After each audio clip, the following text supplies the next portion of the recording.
আসুন আমরা 1 মিনিট আমরা চোখ বন্ধ করি, আমরা এই বাক্যের জন্য আমরা প্রার্থনা করি।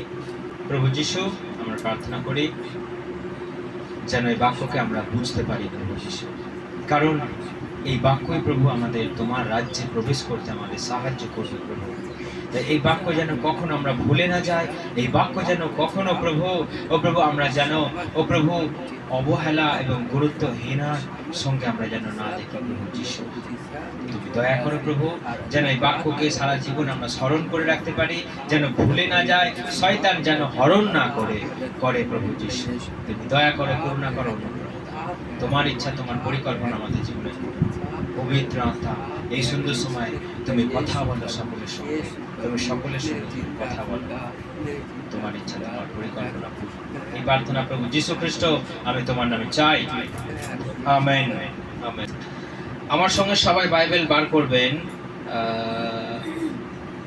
মার্ক 16 অধ্যায়, মার্ক 16 অধ্যায়।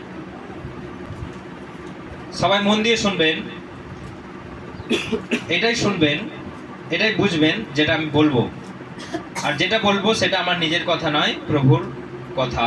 প্রভু আমাদের কি বলতে চেয়েছেন, কি বোঝাতে চেয়েছেন বাইবেল থেকে আমরা সেটাই দেখব।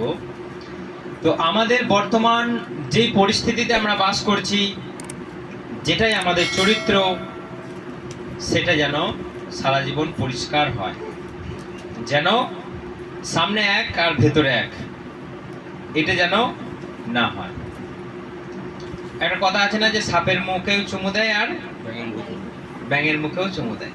তার মানে কথাটার মানে, কথাটার তাৎপর্য কি?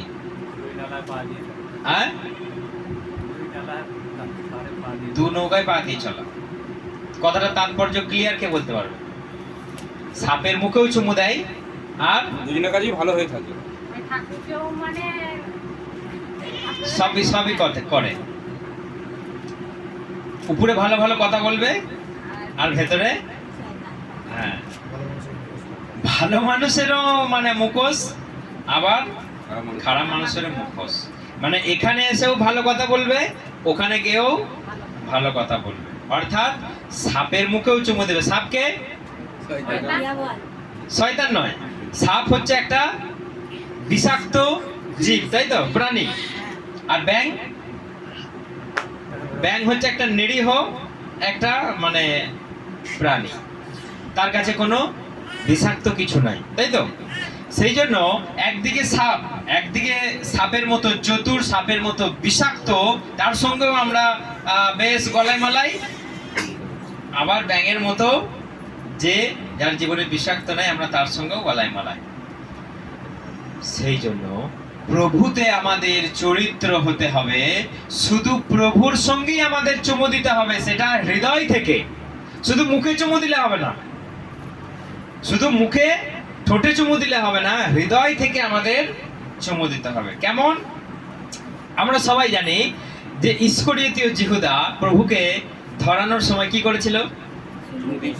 চুমু দিয়েছিল। সেটা কি হৃদয়ের চুমু ছিল? সেইটা শয়তানের চুমু ছিল। তার মানে কি, সে চুমু দিয়ে প্রভুকে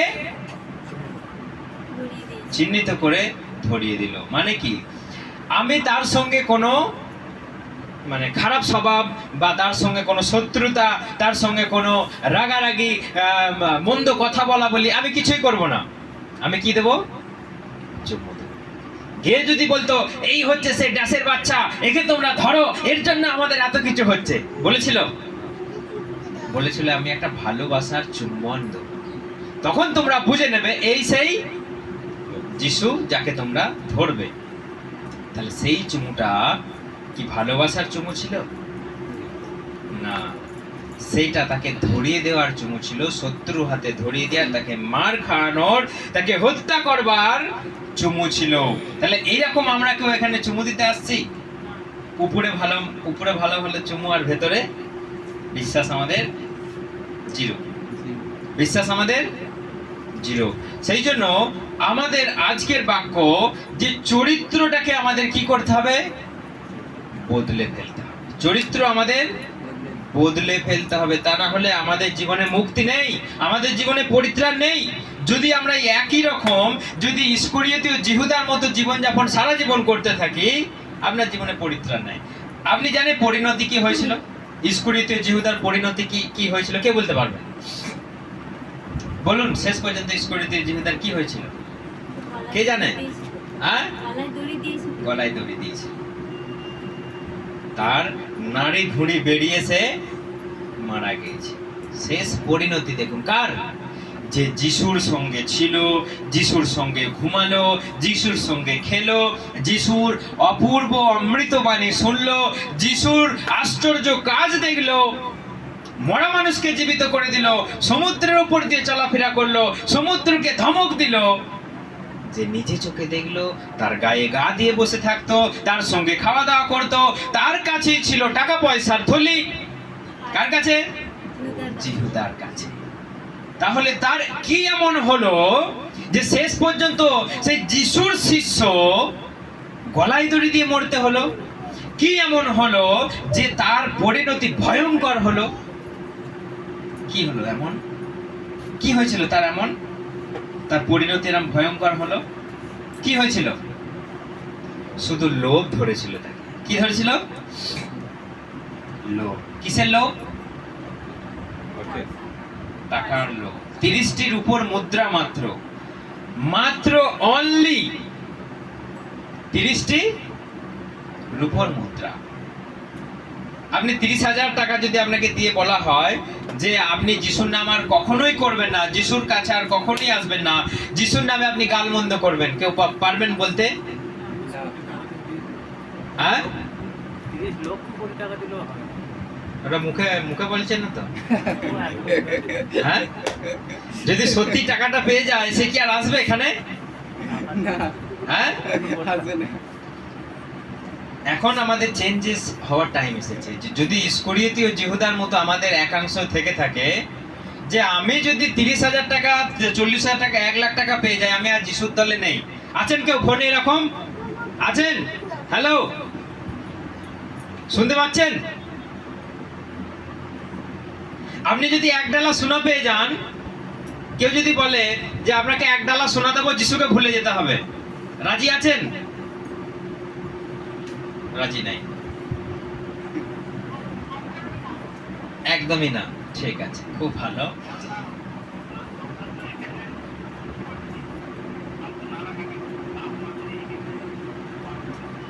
তো আমাদেরকে এই জিনিসটাকে ক্লিয়ার করতে হবে। আপনার ভেতরে যদি ইস্করিয়তীয় জিহুদা লুকিয়ে থাকে, আপনি ছেড়ে ফেলতে হবে আজকে, তা না হলে তার শ্রীমুখকে দর্শন করার সুযোগ আপনার থাকবে না। আপনি বাড়িতে পড়ে নেবেন, মার্ক 16 অধ্যায় 43 থেকে আপনি শেষটা পড়ে নেবেন, দেখবেন সেখানে লেখা রয়েছে ইস্করিয়তীয় জিহুদা 30টা রূপোর মুদ্রা সেই পুরোহিতদের কাছ থেকে নিয়ে আর বলল, আমি যাকে চুম্বন করব সেই হবে যিশু খ্রিস্ট, যাকে তোমরা গ্রেফতার করবে। তখন সে যিশু খ্রিস্টর কাছে গিয়ে তাকে একটা প্রেমের চুম্বন দিয়ে প্রভু বলে একটা গালে চুমু খেলো। তখনই সে সরে গেল আর শত্রুরা তাকে গ্রেফতার করল। আপনার ভেতরে যদি ইস্করিয়তীয় জিহুদার মতো এই স্বভাব নিয়ে যদি আপনি কেউ মণ্ডলীতে আসেন, কোথাও যান ব্যর্থ, ইস্করিয়তীয় জিহুদা শেষ পর্যন্ত গলায় দড়ি দিয়ে মরল। চিন্তা করুন, যিশুর শিষ্য, আপনি আমার শিষ্য নয়, আপনি কোন মণ্ডলীর বিশ্বাসী নয়, সে কে? যিশু খ্রিস্টের শিষ্য। যেই যিশুর মুখে ছিল ক্ষমতা, যেই যিশুর পায়ে ছিল ক্ষমতা, যেই যিশুর কাপড়ে ছিল ক্ষমতা, সেই যিশুকে একটা 12 বছরের রক্তস্রাব মহিলা তার কাপড়ের শুধু একটা অংশ এইভাবে স্পর্শ করলো, সে সুস্থ হয়ে গেল। তাহলে তার সংস্পর্শ থেকে একটা শিষ্য, একটা প্রাপ্তবয়স্ক লোক, সে গলায় দড়ি দিয়ে মরতে হলো তাকে। তাহলে সেই পরিস্থিতি যদি আমাদের জীবনে ঘটে, আমাদের জীবনে যদি আসে, তাহলে আপনি সাবধান হয়ে যান। যদি লোভ আপনাকে যদি ক্যাপচার করে নেয়, আপনি সাবধান হয়ে যান, কারণ লোভ আপনাকে ঈশ্বর থেকে বিচ্ছিন্ন করে দেবে। আমি প্রথমেই বলেছি, অনেক কথা আমি বলেছি, অনেক আমি প্রচার আমি করেছি, যেগুলো ইউটিউবে দেয়া আছে। মানুষ স্বাধীন। আপনি বলছেন যে প্রভু আমাকে টানালে আমি আসবো। ইস্করিয়তীয় জিহুদাকে টানাই না প্রভু, কেউ কেউ বলছে প্রভু আমাকে টানালে, প্রভু আমাকে মনোনীত করলে, প্রভু আমাকে আমার মনটাকে মণ্ডলীতে নিয়ে এলে আমি আসবো, আমি বাপ্তিস্ম নেবো। প্রভু আপনাকে টানবে? এ আবার কি ধরনের কথা? প্রভু আপনাকে যা টানার টেনে দিয়েছে ক্রুশের উপরে। হালেলুয়া! হালেলুয়া! প্রভু আপনাকে যা করবার করে দিয়েছে ক্রুশের উপরে। আপনাকে আবার কি করবে? আপনার জন্য মরলো, আপনার জন্য রক্ত ঝরালো, আপনার অপমান সহ্য করলো, আপনার আঘাত সহ্য করলো, আপনার বোঝা নিজের কাঁধে তুলে নিল। আর কি করবে ভাই? হ্যালো, আর কি করবে? এরপরেও বলবেন আমাকে টানাচ্ছে না প্রভু। আপনার মন নেই সেটা তো বলছেন না, আপনার আসতে ভালো লাগছে না সেটা বলছেন না, আপনার গায়ে রোদ লাগছে সেটা বলছেন না, আপনি ভালো মন্দের রবিবারে সময় নিয়ে একটু রেঁধে খাবেন সেটা বলছেন না। আপনি বলছেন আমাকে প্রভু টানাচ্ছে না। হালেলুয়া! হালেলুয়া! হালেলুয়া! প্রভু টানাবে তবে আসবেন। না, তাহলে রবিবারই আপনাকে দড়ি দিয়ে টানবে। পবিত্র আত্মা মেরে পাস আজা, এরকম করে টানবে প্রভু, তবে আসবেন। আপনি মন খুলে তার কাছে আসুন। হালেলুয়া! হালেলুয়া! সেই ইস্করিয়তীয় জিহুদার মতো পিতর কি করেছিল জানেন? পিতর কি করেছিল? কে বলবে? পিতর কি করেছিল? মিথ্যা কথা বলেছিল, অস্বীকার করেছিল। 3 বার অস্বীকার করেছিল। কারণ মুখ দিয়ে তাড়াতাড়ি বের চলে কেন ঝটঝট করে ঈশ্বরের কথা বাক্য? পিতর তিনবার তাকে অস্বীকার করেছিল। যখনই সেই মুরগিটা ডাকলো, পিতরের মনে পড়ে গেল প্রভু তো আমাকে সন্ধ্যাবেলায় বলেছিল যে আজকে তুমি আমাকে চেনো না বলে 3 বার অস্বীকার করবে, তারপর মোরগ ডাকবে। যখন ককার কক করে মোরগ ডাকলো, তার মনে পড়ে গেল। অমনি সে সেই জায়গা থেকে ছিটকে বেরিয়ে সে হাঁটু পেতে অনুতাপ করে কান্নায় ভেঙে সে প্রার্থনা করলো, প্রভু তুমি আমাকে ক্ষমা করে দাও, আমার পূর্বপুরুষ এই অপরাধ করেছিল, আমি পাপ করেছি, আমি ভুল করেছি, তুমি আমাকে ক্ষমা করো, আরেকটা দয়া করো, তুমি একবার আমাকে দয়া করে দাও, আমার আর কিছু চাই না, তুমি একবার আমাকে বুকে টেনে নাও, আমার আর কিছু চাই না, আমি জীবনে সব কিছু আমি ছেড়ে দিলাম, আমি ভুলে গেলাম, আমি সমস্ত কিছু আমি ছেড়ে দেব, তুমি শুধু একবার আমাকে ভালোবাসো, একবার তুমি আমাকে ক্ষমা করে দাও। সেই পিতরের হাতেই রয়ে গেল এই জগতের সমস্ত চার্চের চাবিকাঠি। হালেলুয়া! হালেলুয়া! কারণ তার উপরই আজকে ভিত্তি, পিতর যে কাজ করেছিল তার উপর ভিত্তি করি আজকে যত মণ্ডলী আজকে আপনি দেখতে পাচ্ছেন। কারণ প্রভু বলেছিল আমি তোমাকে দেবো সেই চাবিকাঠি, তোমার উপরে নির্মিত হবে সমস্ত চার্চ, সমস্ত মণ্ডলী। অর্থাৎ তার বিশ্বাস, তার উৎসাহ, তার আগ্রহ, তার পবিত্রতার পাওয়ার, তার প্রচার আজকে জগতের কোণে কোণে যিশুর নাম। হালেলুয়া! তাহলে একই মানুষ, তার কাছে কি কোনো আলাদা কিছু ছিল? ইস্করিয়তীয় জিহুদার কাছে কিছু ছিল? না, সেই একই ইস্করিয়তীয় জিহুদা, সেই একই রক্তে মাংসের পিতর, সেই একই পিতর। সবাই কি কাজ করতো? মাছ ধরা কাজ করতো। কেউ এক্সট্রা পড়াশোনা করে নাই, সবাই মূর্খ ছিল, কেউ স্কুলের মুখ দেখে নেই, সবাই একই কাজ করতো। কিন্তু একজনার ভেতরে লোভ চলে এলো, একজনা যিশু খ্রিস্টকে বিশ্বাসঘাতকতা করলো। তার নাম হয়ে গেল কি? বিশ্বাসঘাতক। তার মনের মধ্যে লোভ বাসা বাঁধলো, তাকে আগাগোড়ায় সেই দিন থেকে লোকে তাকে চিনল বিশ্বাসঘাতক জিহুদা। কিন্তু আপনার নামের সঙ্গে যদি সেটা আপনি যদি আগে রাখতে চান পদবী হয়ে করে, তাহলে আপনিও বিশ্বাসঘাতকতা করুন, আপনাকেও লোকে বলবে বিশ্বাসঘাতক অমুক। আপনার ইচ্ছা আছে এরকম আমার একটা পদবী পাওয়ার? চিটিংবাজ অমুক? হ্যাঁ, কেউ চিটিংবাজ আছেন নাকি? নেই তো। সেই জন্য সেই 1 নম্বর শিষ্য যাকে প্রভু বিশ্বাস করে টাকার থলি রাখতে দিয়েছিল, কাকে? কারণ সে সব কিছু খাবার দাবার ম্যানেজ করা করি, কোথায় কি হবে, কোথা থেকে কি কিনতে হবে, আজকে কি খাওয়া দাওয়া হবে, কে ম্যানেজ করতো? ইস্করিয়তীয় জিহুদা। তার হাতেই থাকতো টাকা, সেই কিনাকাটি করতো, খাওয়া দাওয়া করতো। কিন্তু শেষ পরিণতি কি হলো? সেই ইস্করিয়তীয় জিহুদা তার শত্রু হয়ে গেল, তার শত্রু। তাহলে আমাদের মধ্যে যদি এই ধরনের দুটো মন থাকে, আমাদের মধ্যে যে আমি সাপের মতো, সাপকে দেখতে খুব সুন্দর, সাপ দেখবেন মাসে মাসে কি ত্যাগ করে? চামড়াটা ত্যাগ করে, খোলস ত্যাগ করে। এবং চকচকে শরীর, দেখলে আপনি বুঝতেই পারবেন না যে সুসুর সুসুর সুসুর করে যাচ্ছে। বুড়া সাপকে দেখলে তার বুঝতেই পারবেন না বাউলের মধ্যে এত ভয়ঙ্কর আছে, সুসুর করে যাবে, কাউকে কেয়ার করবে না, সুসুর করে যাবে। যদি একবার দিয়ে দেয় কি হবে? ছবি হয়ে যাবে। যে যত মিচকে পোড়া সে তত ভয়ঙ্করই হয় না? দেখুন বুড়া সাপ কত মিচকে পোড়া, চুপচাপ থাকবে গুটুলি পাকিয়ে, সুসুর করে যাবে। একবার যদি দিয়ে দেয় বাস, জীবন শেষ।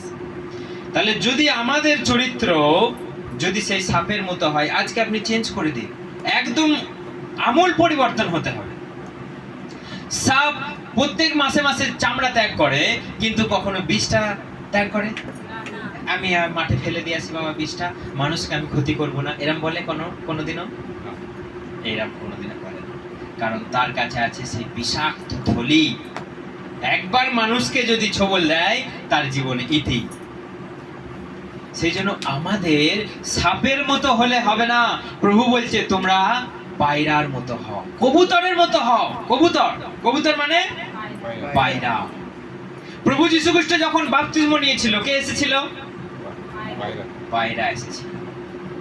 কারণ পায়রার চরিত্র হচ্ছে নিরীহ, পায়রার চরিত্র হচ্ছে পবিত্র, পায়রার চরিত্র হচ্ছে ধার্মিক। সমস্ত জিহুদি লোক পায়রাকে মনে করত পবিত্র, ধার্মিক এবং পবিত্র আত্মার প্রতীক হচ্ছে পায়রা। সেই জন্যই যীশু খ্রিস্টের উপরে পায়রা হয়ে পবিত্র আত্মা নেমে এলো। হালেলুয়া! হালেলুয়া! কারণ অন্য কিছু হয়ে নেমে এলে হয়তো তারা বুঝতো না, কিন্তু সমস্ত জিহুদি লোকেরা পায়রার সঙ্গে তুলনা করে পবিত্র আত্মার, পায়রার সঙ্গে তুলনা করে ধার্মিকতার, পবিত্রতার এবং সৎ।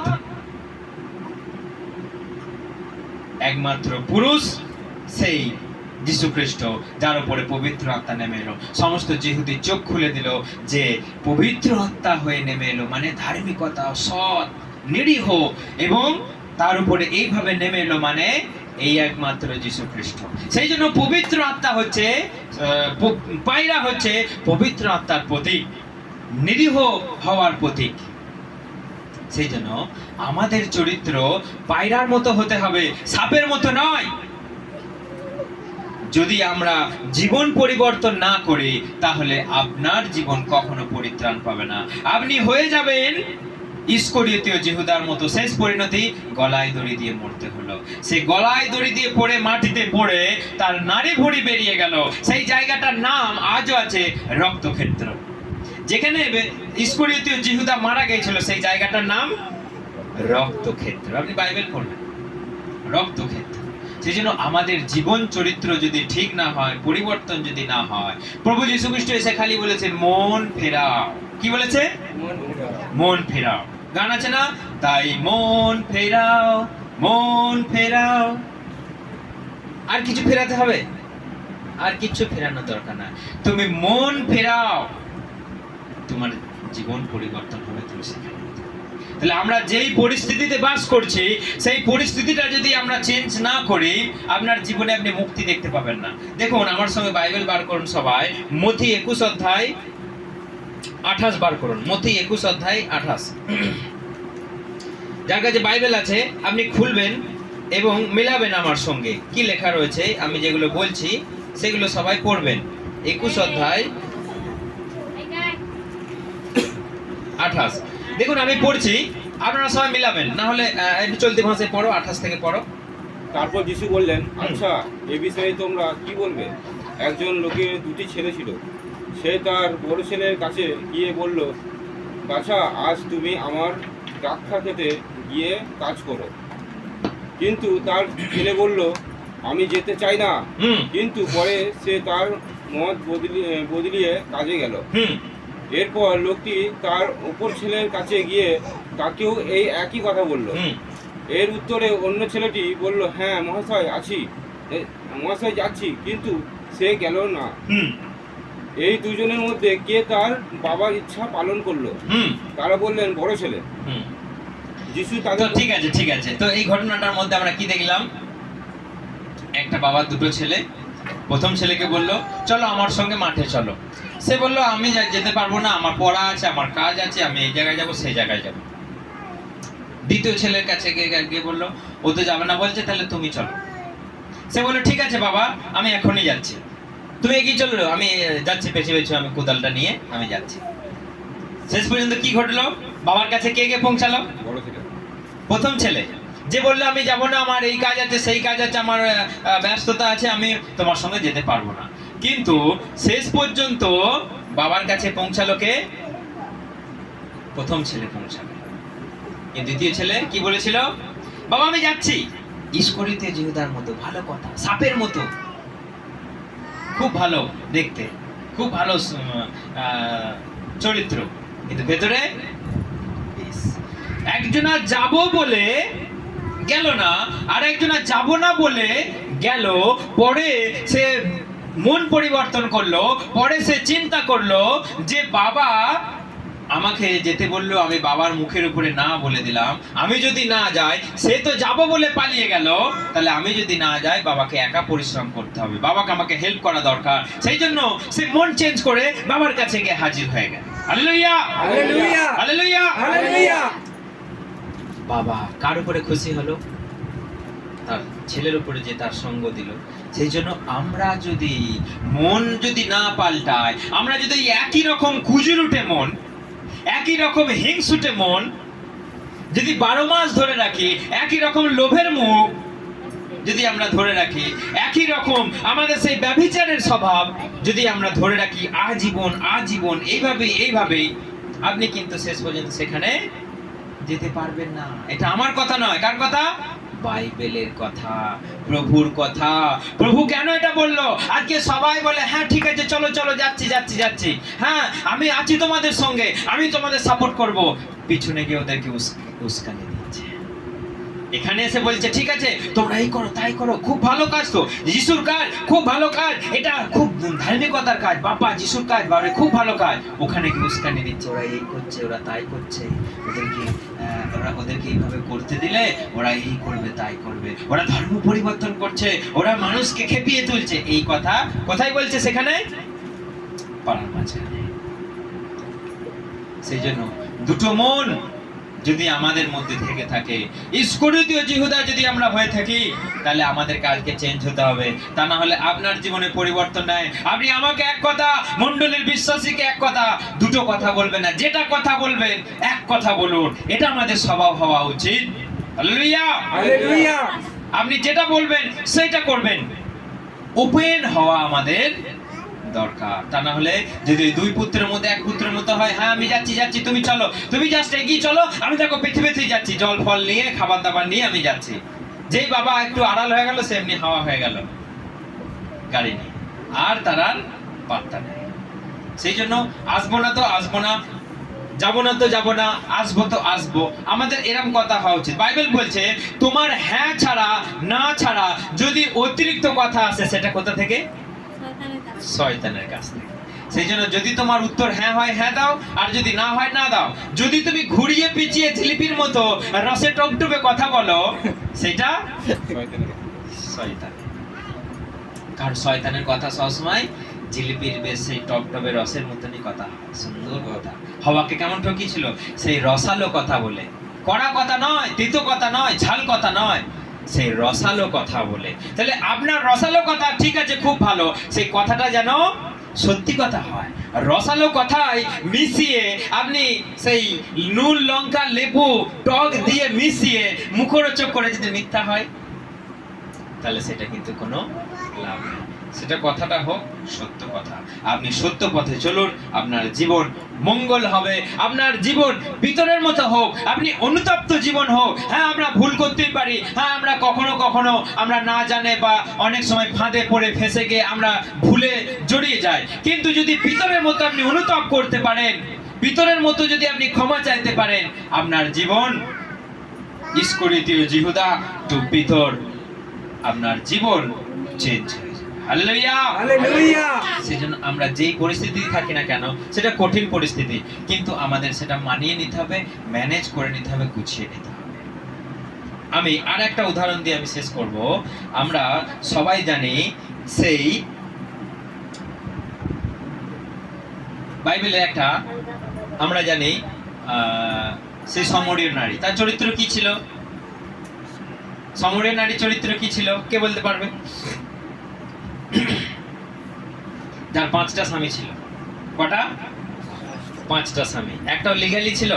না। কাগজে কলমে না। ছিল?